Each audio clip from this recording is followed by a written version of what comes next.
అందరికీ నమస్కారం. నా పేరు భార్గవ్. మనందరికీ తెలుసు, కాశ్మీర్లో పెహల్గామ్ అటాక్ జరిగిన తర్వాత భారత్ పాకిస్తాన్ మధ్య యుద్ధ మేఘాలు కమ్ముకున్నాయి.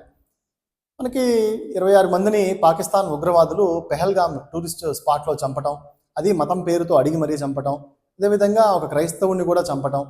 అంటే ఏంటి, నాన్ ముస్లిమ్స్ అందరినీ కూడా ఉగ్రవాదులు టార్గెట్ చేసి చంపడం అనేది పెహల్గామ్లో జరిగింది. దీని మీద ఇండియా కూడా షార్ప్ రియాక్షన్స్ పాకిస్తాన్కి ఇచ్చింది.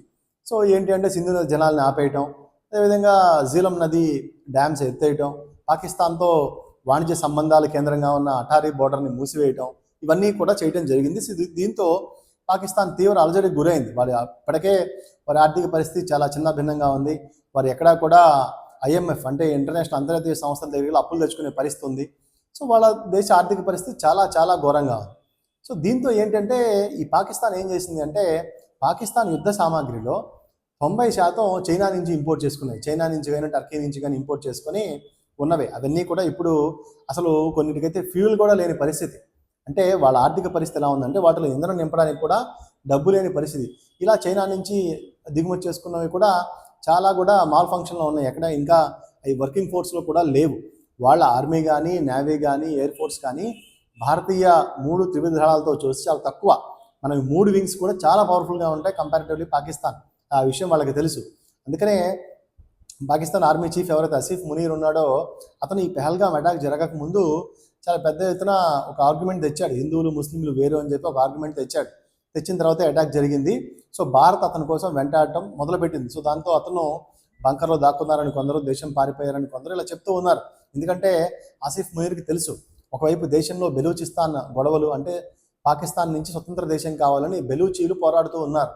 అదిగాక మిలిటరీ తిరుగుబాట్లు, అదేవిధంగా ఇంధన కొరత, ఆర్మీ కూడా సరిగ్గా పనిచేయకపోవడం, 3 దళాల్లో కూడా ఇబ్బందులు గురవడం, ఇప్పటికే భారత్తో యుద్ధం వస్తుంది అనేసరికి సుమారు 50,000 మంది సైనికులు రిజైన్ చేయటం, ఇవన్నీ కూడా పాకిస్తాన్ చీఫ్కి బాగా తెలుసు.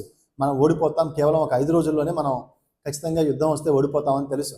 సో ఇవన్నీ తెలిసిన నేపథ్యంలో అతను ఏం చేశాడంటే, ఒక న్యూక్లియర్ మిసైల్ని ఫైర్ చేయడం జరిగింది, టెస్ట్ చేయడం జరిగింది. అంటే మీరు కనుక వస్తే న్యూక్లియర్ పవర్ని మేము ప్రయోగిస్తాం భారతదేశం మీద అని చెప్పి ఆయన భయపెట్టడం జరిగింది. రీసెంట్గా నిన్న న్యూక్లియర్ టెస్ట్ కూడా చేశారు వాళ్ళు. సో దీంతో ఏంటంటే, భారతదేశం మాపై యుద్ధానికి వస్తే మేము న్యూక్లియర్ బాంబుని వేస్తాం అంటున్నారు. వాస్తవానికి వాళ్ళ కెపాసిటీ 3 కిలోలు ఉంటుంది, మనకు 130 కిలోలు ఉంటుంది. మనం కనుక ఒకసారి బాంబు వేస్తే పాకిస్తాన్ సగం కాలిపోయింది. కానీ అంతర్జాతీయ దేశాలు కానీ ఇవన్నీ కూడా ఏంటంటే, న్యూక్లియర్ పవర్ని యూజ్ చేయడానికి ఒప్పుకోవు.